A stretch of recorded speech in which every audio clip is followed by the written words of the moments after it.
అఖండ, వీరసింహారెడ్డి, భగవంత్ కేసరి సినిమాలతో hat trick black busters కొట్టిన బాలకృష్ణ ఇప్పుడు బాలయ్య బాబు, బాబీ కాంబినేషన్ లో సినిమా వస్తుందంటే మాస్ ఆడియన్స్ లో విపరీతమైన పండుగ వాతావరణం నెలకొంటుందని చెప్పాలి.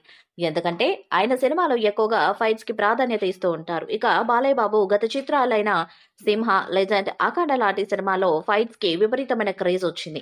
అందుకే బాలయ్య బాబు సినిమాలో ఫైట్స్ ప్రత్యేకంగా డిజైన్ చేస్తూ ఉంటారు. ఇక ఇదిలా ఉంటే బాలయ్య బాబు బాబీ డైరెక్షన్ లో ఒక సినిమా చేస్తున్నారు. ఈ సినిమాలో విలన్ గా ఎవరు చేస్తున్నారనే విషయం మీద ఇప్పటి వరకు ఒక క్లారిటీ రాలేదు. ఈ ఇతర ఇండస్ట్రీ నటులను చూస్తున్నప్పటికీ ఈ సినిమాలోని క్యారెక్టర్ కి ఎవరూ సెట్ కావటం లేదు. దాంతో ఇప్పుడు తమిళ ఇండస్ట్రీకి చెందిన స్టార్ నటుడు ఎస్జే సూర్యను బాలయ్య బాబుకి విలన్ గా సెట్ చేసినట్టుగా తెలుస్తుంది. అయితే బాబీ సినిమాలో విలన్ కి ప్రత్యేకమైన ఇంపార్టెన్స్ ఉంటుంది కాబట్టి ఎస్జే సూర్య అయితే ఈ సినిమాలో తన హావభావాలను కూడా బాగా పలికిస్తాడనే ఉద్దేశంతోనే ఇతనిని ఈ సినిమాలో విలన్ గా తీసుకుంటున్నట్టుగా తెలుస్తుంది. ఎన్బీకే 109 అనే వర్కింగ్ టైటిల్ తో షూటింగ్ జరుపుకుంటున్న ఈ సినిమాపై నందమూరి అభిమానుల్లో భారీ అంచనాలున్నాయి. ఈ సినిమాలో బాలయ్య డ్యూయల్ రోల్లో నటిస్తున్నట్టు సమాచారం.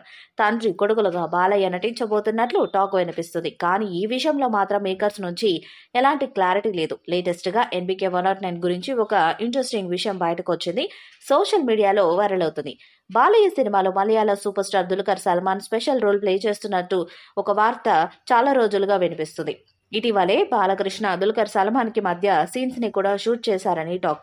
ఈ ఇద్దరి మధ్య సీన్స్ సూపర్ గా వచ్చాయనే వినిపిస్తుంది. సితారా ఎంటర్టైన్మెంట్స్ బ్యానర్ లో దుల్కర్ సల్మాన్ వెంకీ అట్లూరి దర్శకత్వంలో సినిమా చేస్తున్నాడు కాబట్టి అదే ప్రొడక్షన్ హౌస్ నుంచి వస్తున్న ఎన్బీకే 109 లో కామియో ప్లే చేయడానికి దుల్కర్ ఓకే చెప్పుంటాడని తెలుస్తుంది. ఈ వీడియోపై మీ అభిప్రాయాన్ని కామెంట్ బాక్స్ లో తెలియజేయండి.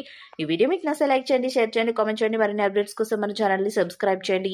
అలానే పక్కనే ఉన్న గంట సింబల్ ని గట్టిగానే కొట్టండి.